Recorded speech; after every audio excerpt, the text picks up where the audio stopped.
Bienvenidos a otro episodio de Podpacks. Y hoy nos encontramos con Gonzalo Vilariño, una persona muy especial de un corazón muy grande y que me gustaría que se autopresente. Buenos días, Gonzalo, ¿cómo estás? ¿Qué tal, Alexia? ¿Cómo estás? Muy bien. Bueno, agradecido de poder compartir un espacio de reflexión y de vivencias acá con ustedes, con vos.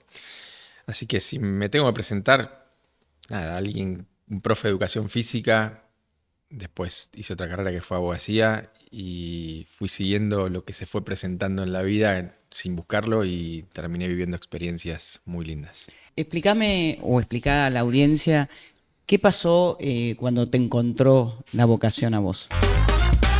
Viralizamos amor, esto es Podpacks.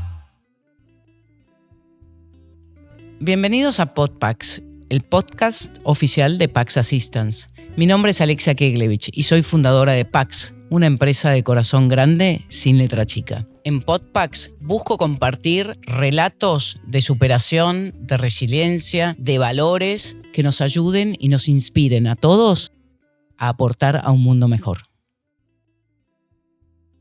En realidad yo siempre tuve claro que me gustaba el deporte, me gustaba la competencia, el alto rendimiento. Entonces cuando me recibo de profe, consigo trabajo en la selección de remo. Hice una pasantía, bueno, gustó el desempeño, me contrataron como preparador físico. Y fue increíble porque ese renglón en mi currículum que decía preparador físico del seleccionado de remo abrió después un montón de puertas. Y los profes, si conoces alguno, buscamos armar nuestra semana, no sé, lunes a la mañana en un lugar, martes a la tarde en otro, vas Obvio. como completando, más cuando recién arrancás. Y consigo trabajo en un instituto de ciegos, donde era un ámbito totalmente opuesto al que yo tenía en la selección de remo. Con la gente de remo viajaba a mundiales, a Juegos Olímpicos, y acá no había nada, o sea, cero recursos. Era incómodo, las cosas no me salían, tuve que adaptar toda mi forma de transmitir una idea para que una persona ciega me entienda. Y me planteé un montón de veces, ¿qué hago acá? O sea, no lo disfruto, la paso mal, me siento incapaz, pero no sé, soy medio testarudo y creo que aprendí en ese momento, o después de ese momento, que está bueno bancarte esa incomodidad inicial cuando un desafío nuevo aparece, ¿no? Y terminó siendo lo más lindo que me pasó, desde lo profesional, no desde lo deportivo. Así que creo que el secreto estuvo ahí en sostener esa incomodidad durante el tiempo que hizo falta. Gonzalo, creo que tenés algunos títulos que lograste con el equipo de Murciélagos, ¿no? O sea, fuiste entrenador de la selección de fútbol no vidente. Sí, en este lugar donde empecé a trabajar se estaba conformando la selección, había ya un entrenador que los estaba preparando y creo que yo lo que les pude aportar fue la experiencia que traía de un deporte olímpico para que esto también se transforme en un deporte de alto rendimiento. Bueno, y después sí terminamos ganando. Yo al principio ingresé como preparador físico, después fui entrenador, director técnico, y durante esa gestión, que fueron más o menos 8 o 10 años, terminamos ganando 2 campeonatos del mundo y 2 medallas paralímpicas. Gonzalo, contame en profundidad cómo hiciste el quiebre entre al principio me incomodaba, no me gustaba y de golpe te quedaste 8 años. Sí, mira, para que te des una idea, el primer contacto que yo tengo con ellos fue medio loco, porque yo entro a dejar el currículum en ese instituto, quedaba cerca de casa, me lo recibe un policía, porque es un instituto estatal, entonces tiene custodia. Y cuando me estoy yendo, yo había ido en bicicleta, cuando me estoy yendo del lugar, el policía me corre y me dice, por favor, entra que la directora quiere hablar con vos. Nada, había leído recién el currículum. Y la mujer, la única, me sienta en el escritorio y la única pregunta que me hace es si realmente trabajaba con la selección de remo, si había ido al Juego Olímpico de Atlanta, que estaba todo ahí en el currículum. Le digo, sí, por supuesto. Y me dice, bueno, quedaste. O sea, no me preguntó Como más es que era nada. raro que había un Claro. voluntario, ¿no? No era voluntariado, era un puesto para ser profe Está dentro del bien. instituto, pero generalmente cuando vas a un trabajo te hacen un test de preocupacional, no sé, un test psicológico. Acá fue, es verdad, esto empezás. Entonces a mí me resultó extraño y me dice, ¿cuándo puedes empezar? Y yo, a modo de chiste, le digo, estoy acá, así que si quiere empiezo ahora. Me dice, no, te hablo en serio. Me dice, mañana viajan a jugar un partido de fútbol y ahí me entero que había fútbol de ciegos y me dice, estaría buenísimo que vayas ya con el equipo, ellos ya tienen un entrenador y estaría buenísimo que viajes con ellos, porque imagínate tener un preparador físico de alto rendimiento, lo que va a ser para los chicos. Y jugaban en Mar del Plata, esto era en San Isidro. Y se iban a las 8 de la mañana en una combi que la manejaba el profe, y los chicos iban con él, y yo tenía selectivo con la gente de remo ese día a la mañana. Era el sábado. Esto era un viernes y me proponía viajar un sábado. Entonces le digo, mira, puedo recién al mediodía. Y esta mujer no tiene mejor idea que decirme, bueno, espérame acá. Y se va y me trae una tarjeta a una agencia de viajes. Y me dice, te vas en avión a la tarde. Yo le digo al entrenador que se llama Kike, que hoy es un amigo, que te vaya a buscar al aeropuerto. O sea, el profe que ya estaba iba manejando él la combi 8 horas y yo viajaba en avión que ni me conocían y me iban a buscar. Me sentía un poco incómodo. Y nada, fue un fin de semana increíble porque empecé a descubrir todo lo que las personas que no veían, las personas ciegas, podían hacer y que yo tenía prejuicios de que no. Y cuando vamos a ese famoso partido, este entrenador, Quique, me dice, che, ¿te animás a hacerla entrar en calor? Y sí, obvio, ¿cómo no me voy a animar? Y me acuerdo que la primera indicación que doy es, los tengo de frente y digo, bueno, todo el mundo abajo y hago el gesto de elongar isquiotibiales. Y 3 se sentaron, 2 se acostaron, o sea, todo el mundo abajo fue un montón de cosas. Entonces ahí dije, no es por acá. Y esa incomodidad y esa impotencia de no poder tener efectividad en lo que quería, en lo que les pedía a ellos, por ejemplo, fue lo que yo te decía que me incomodaba y me chocó y dije, bueno, acá tengo que empezar de cero. Y fueron ellos los que me enseñaron. O sea, si vos mostrás vulnerabilidad, si vos mostrás, mira, che, no lo sé, te quiero ayudar, ¿cómo hago? Del otro tenés esa ayuda. Parece que esto de la vulnerabilidad, que lo vemos generalmente como algo de debilidad, como algo que no está bueno, es importantísimo para mostrarte cómo sos y que el otro te pueda ayudar a crecer. La vulnerabilidad pasó a ser tu fortaleza, claramente. Creo que sí, totalmente, sí. Y decime, ¿cómo te enseñaron? ¿Qué te enseñaron? ¿Cómo te tuviste que vos adaptar a ese mundo, no? Sí, me enseñaron riéndose de las macanas que yo hacía. Tengo anécdotas 1000. Tengo, por ejemplo, a un ciego lo lastimé sin querer. Yo en la charla TED cuento una anécdota de que le abrí la cabeza a un ciego y se la abrí de verdad. O sea, 6 puntos en la frente. Y qué sé yo, era toda responsabilidad mía porque yo lo estaba guiando. Y esa persona no se enojó y me pasó a odiar. Entendió que no fue a propósito. Y hoy me ve y me abraza y me dice, sos el entrenador que dejó la marca más importante en mi carrera. O sea, lo toman desde ese lado, desde chistes. Ponele un día, uno de mis primeros días de trabajo, uno de los chicos me pide plata. No había confianza. Y yo me sentí incómodo y le digo, dale, no hay problema. Deja que voy al auto y te lo presto, no hay ningún problema. Y cuando le doy la plata me la devuelve. Me dice, acá no tengas lástima. Acá hay gente buena y gente mala como en todos lados. No te dejes jorobar. Impresionante. Y un ciego. Entonces, nada, fueron un montón de cosas que te van formando desde que, no sé, che, ¿cómo le digo ciego no vidente? No, ciego, las cosas como son, decime nos vemos, está todo bien. Y quieren eso. Y vas aprendiendo gracias a que ellos te van mostrando cómo tenés que hacer.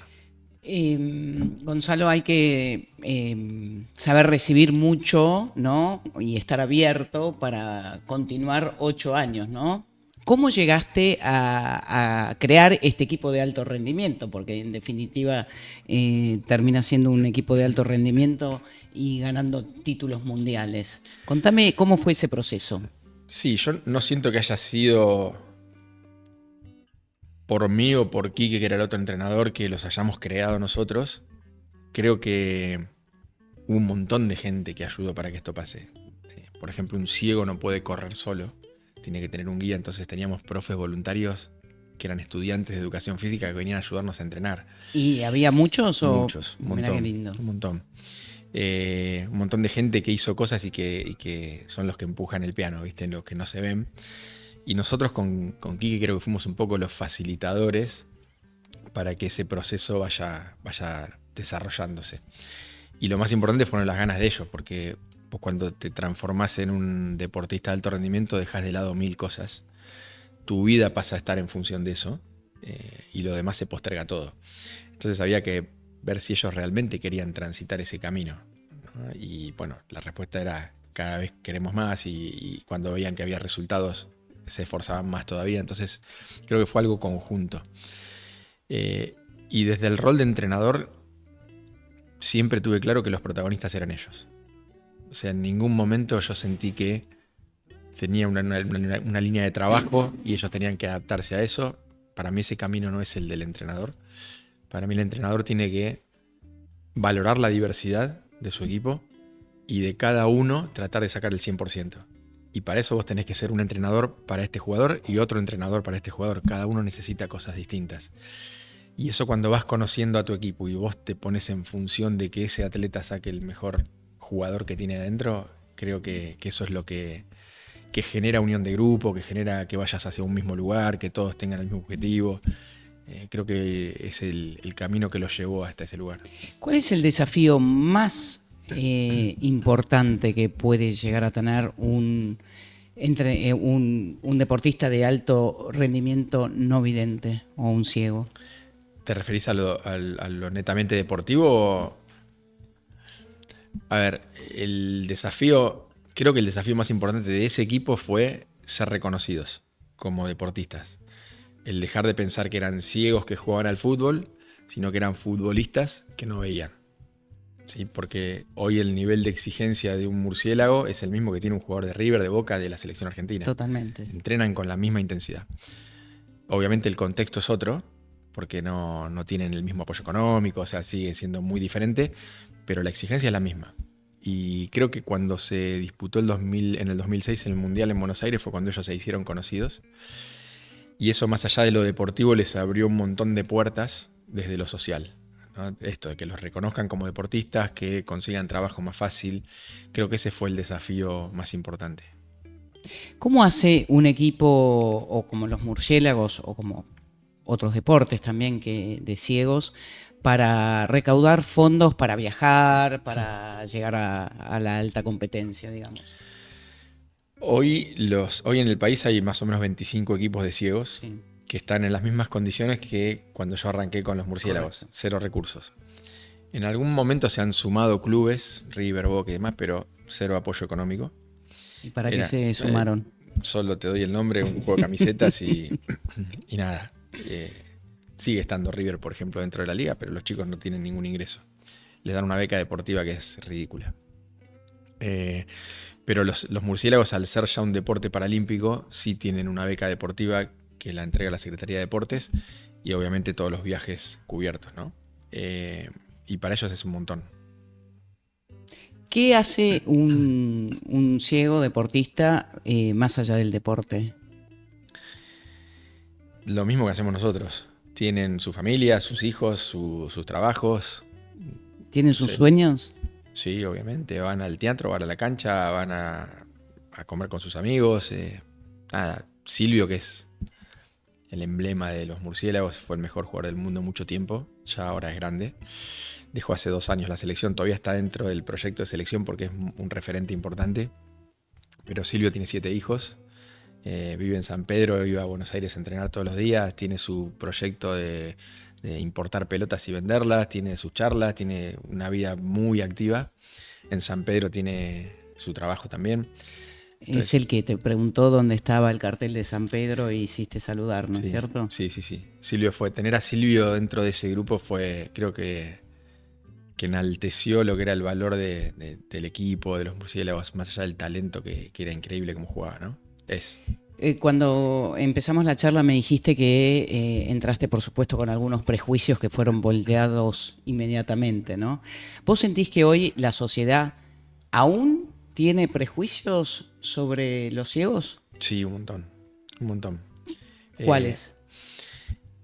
Qué sé yo no sé si todos estamos o tenemos la actitud por ahí de si un ciego está para cruzar la calle, si le te doy una mano porque no sabes por ahí cómo hacerlo, no porque no quieras. Entonces muchas veces por vergüenza, por no saber cómo acercarte, por no saber cómo lo va a tomar él, no te acercás. Yo, por ejemplo, a mí me chocó mucho o me impactó mucho cuando jugamos el Mundial. Mis hijos tenían 5 años y 3 en ese momento.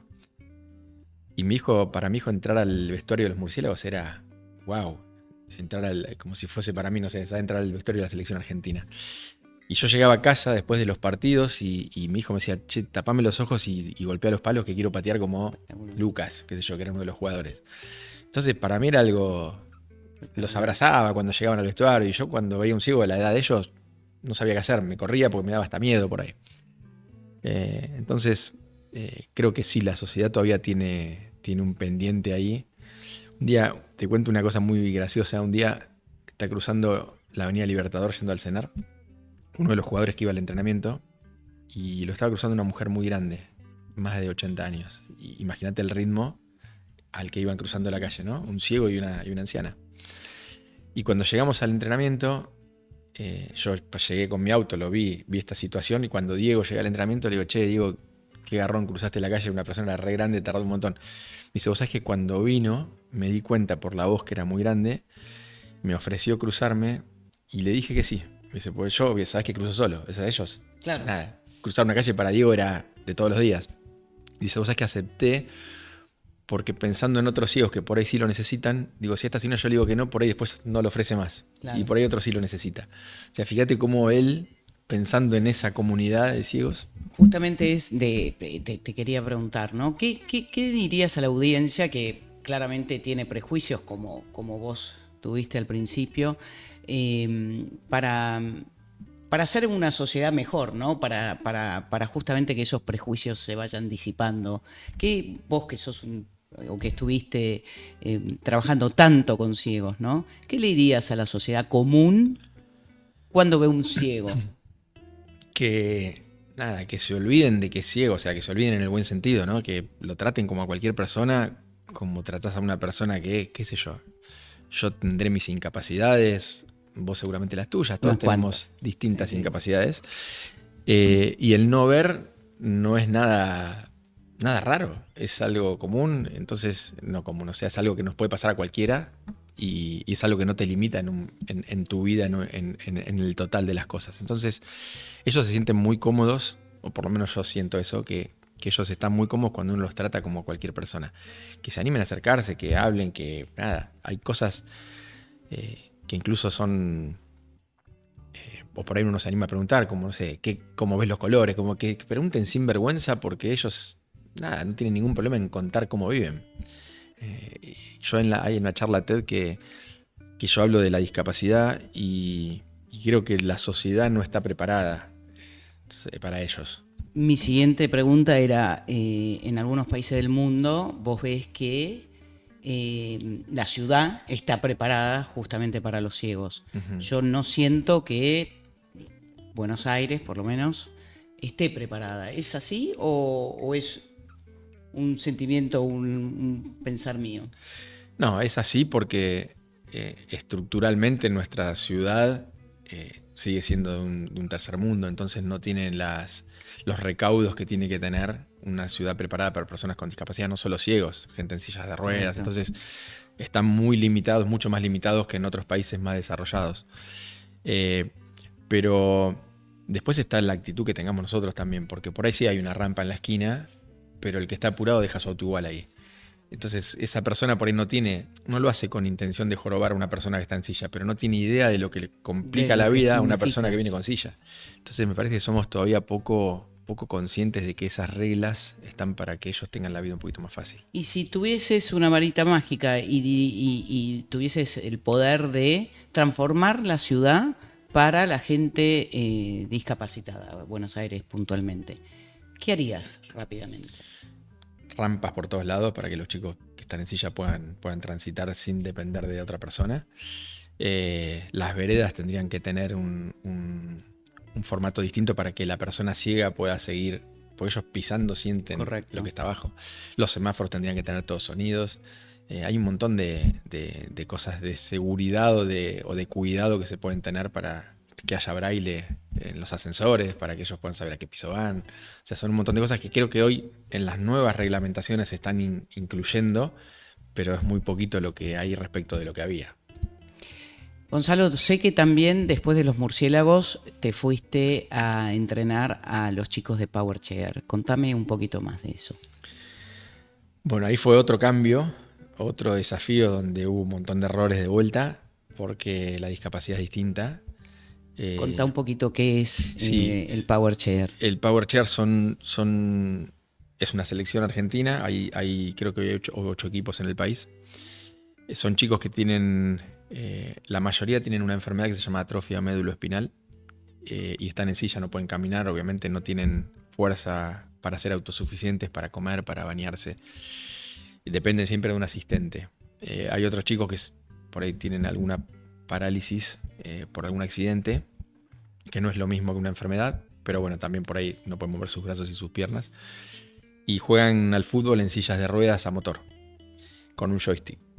Generalmente el joystick lo mueven con la mano, pero por ejemplo nosotros teníamos un chico de Córdoba en la selección que se llama Agustín, que no mueve sus brazos, entonces no podía usar ese joystick, y él mismo diseñó con unos implementos de las baterías de música donde se cuelgan los platillos y demás, diseñó un sistema para manejar la silla con la pera. Nada, capitán de la selección. Así Increíble. Es un crack. Bueno, y la discapacidad es totalmente distinta, porque estos chicos siempre, aparte de ellos, están sus familiares, sus papás, que son los que los asisten normalmente. Entonces nuestro equipo eran los chicos y los papás. Chicos adolescentes, ahora ya son más adultos. Y la discapacidad de la ceguera eran totalmente autosuficientes. O sea, viajaban solos, vivían solos, tienen sus familias. O sea, es una discapacidad mucho menos limitante. Y acá yo tuve que reaprender todo este concepto de lidiar con una discapacidad donde en la discapacidad hay mucha discriminación.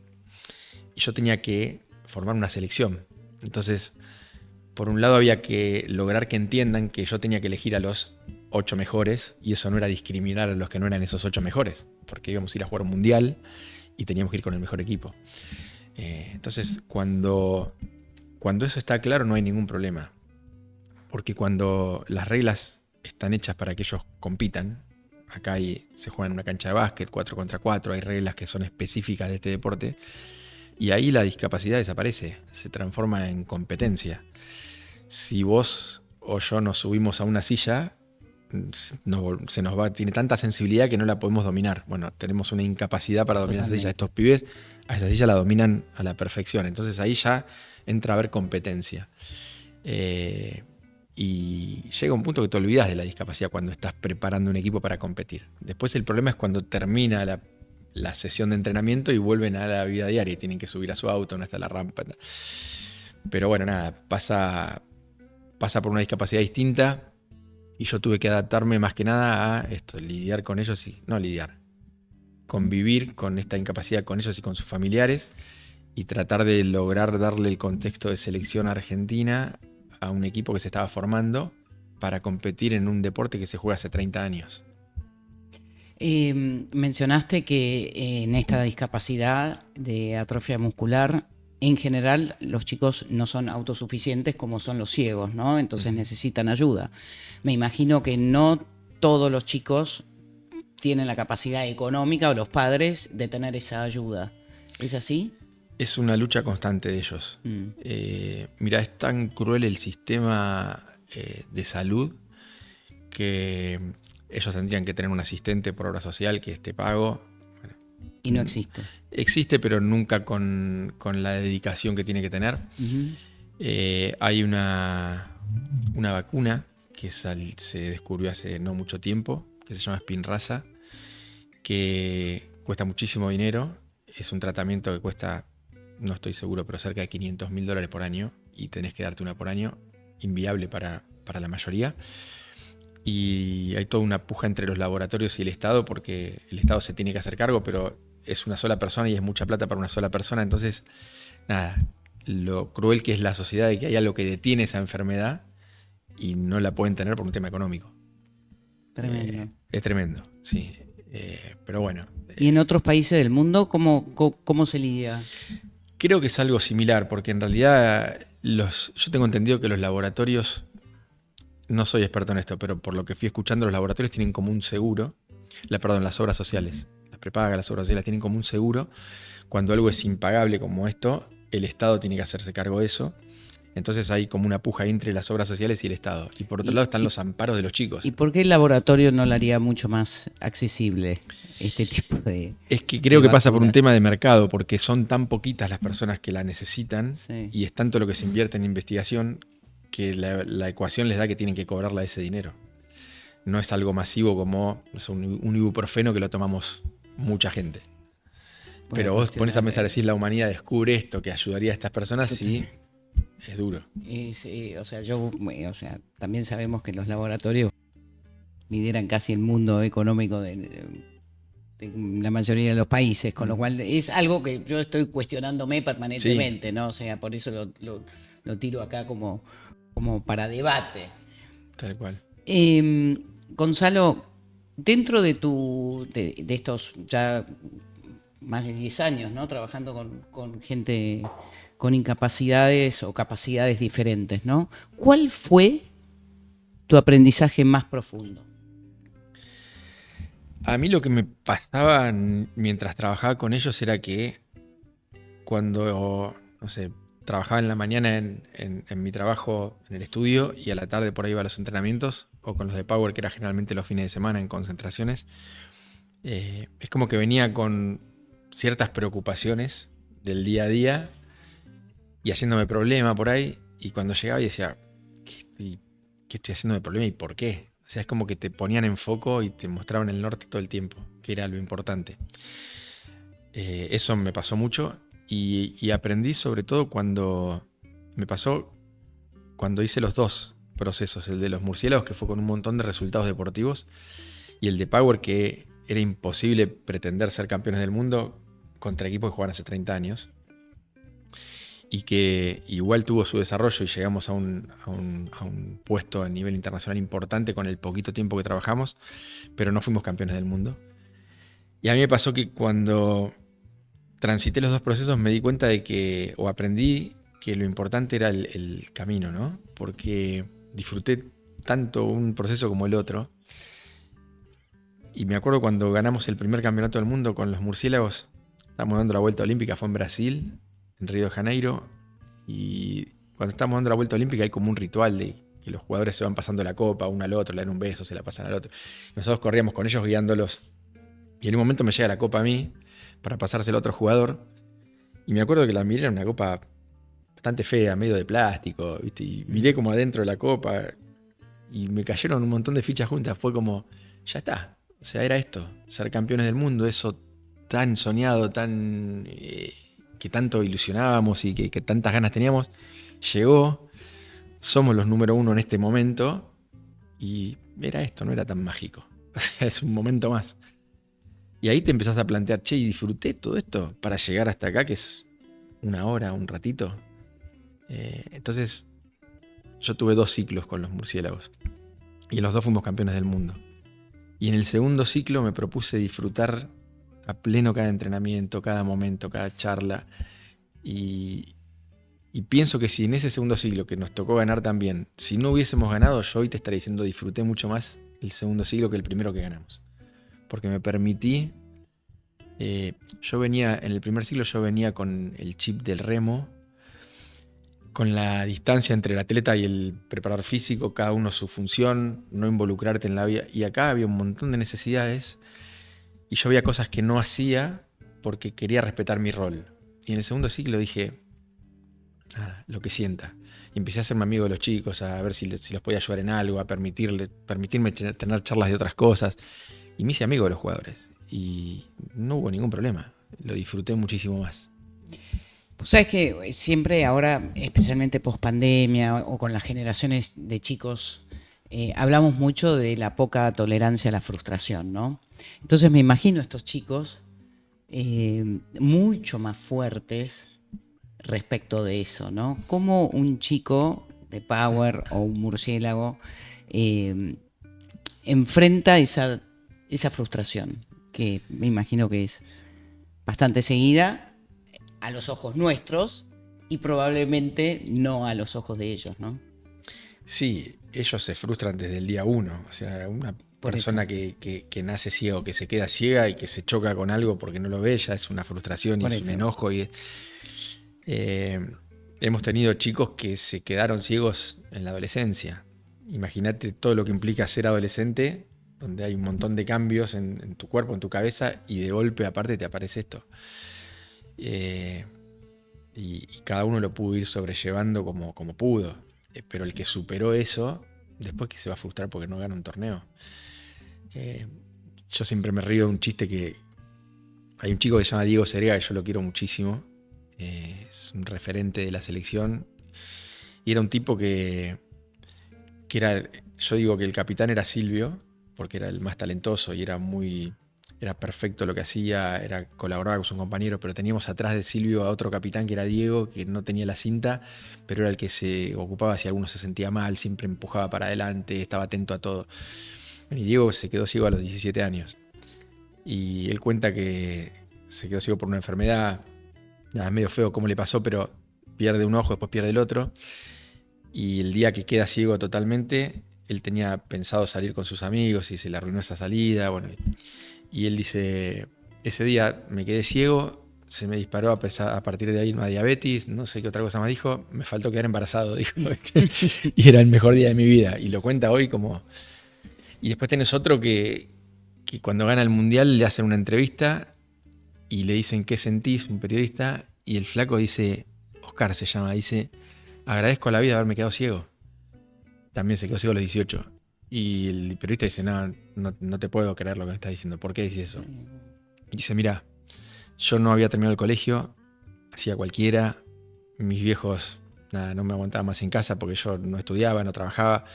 Me quedé ciego, empecé a jugar al fútbol. Dice, ahora tengo 2 hijos, soy campeón del mundo, tengo mi trabajo. A partir de que me quedé ciego cambió mi vida. Y lo capitalizó como algo positivo. Cuánto que aprender. Un montón. Gonzalo, bueno, muchísimas gracias. La verdad que impresionante, me pusiste la piel de gallina en varias oportunidades y me gustaría darte la palabra final para que des un mensaje. Acá contamos historias inspiradoras que hacen a un mundo mejor. Gonzalo, vos haces el mundo mejor y definitivamente los chicos también nos muestran y nos ponen en eje permanentemente, como vos decís, ¿no? Llegaba a mi casa o a entrenar a los murciélagos después de estar en el estudio de abogados y automáticamente te pones en eje y decís que me estoy quejando de qué, ¿no? Como la anécdota. Así que, ¿qué mensaje final tenés después de toda tu experiencia y todo lo que vos entregaste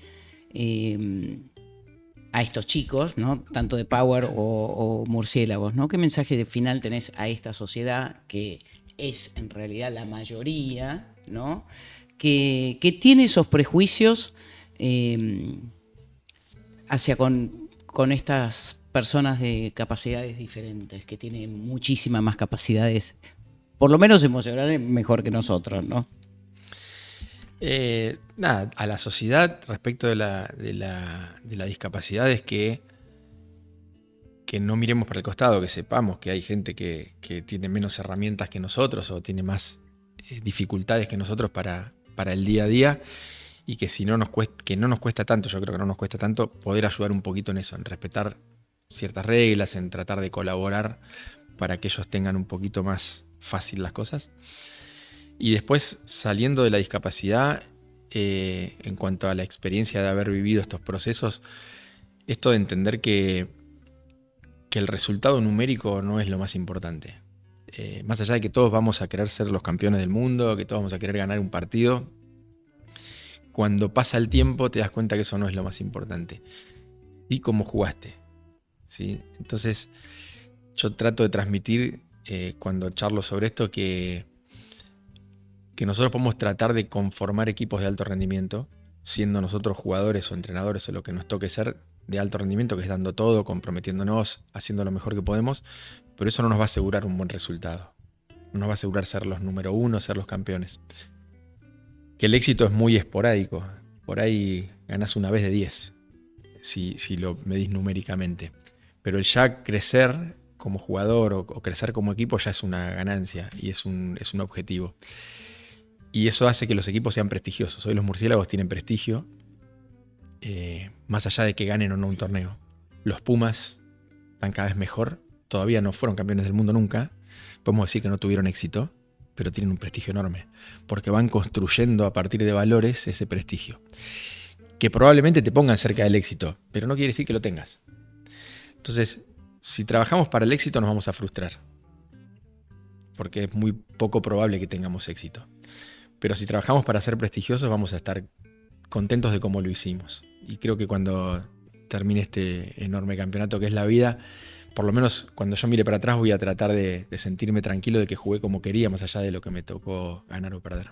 Gonzalo, ¿qué le dirías a un chico hoy, no sé, de 10, 11 o 6 años que tiene el sueño, que es ciego y tiene el sueño y no es murciélago, no llega a ser murciélago, sino que tiene ese sueño de jugar al fútbol, o un chico que tiene su sueño o tal vez no sabe que está en el power chair y que podría... ¿Qué le decís a un niño así? Primero que hay muchos lugares en power y en fútbol de ciegos para divertirse. O sea que si les gusta ver fútbol, si les gusta el fútbol, tienen un lugar donde lo pueden hacer. Después, si llegan a jugar en una selección o no, es como si cualquier chico puede jugar en la selección argentina. Es poco probable porque llegan los mejores y no tiene que ser el mejor. Pero sí todo ese proceso lo va a disfrutar, le va a permitir conocer gente que disfruta del mismo deporte que él, va a tener un montón de amigos. Los de Power, qué sé yo, hay chicos que se ponen de novios porque eso es mixto. Está buenísimo, más allá de lo deportivo, por lo social. Entonces siempre hay un ámbito donde pueden tratar de desarrollar ese sueño de jugar al fútbol, que es algo que en nuestra sociedad está muy, muy latente todo el tiempo y que hoy las personas que tienen esas discapacidades lo pueden hacer. Bueno, muchísimas gracias, Gonzalo. Un placer haber conversado contigo. Muchas gracias por invitarme.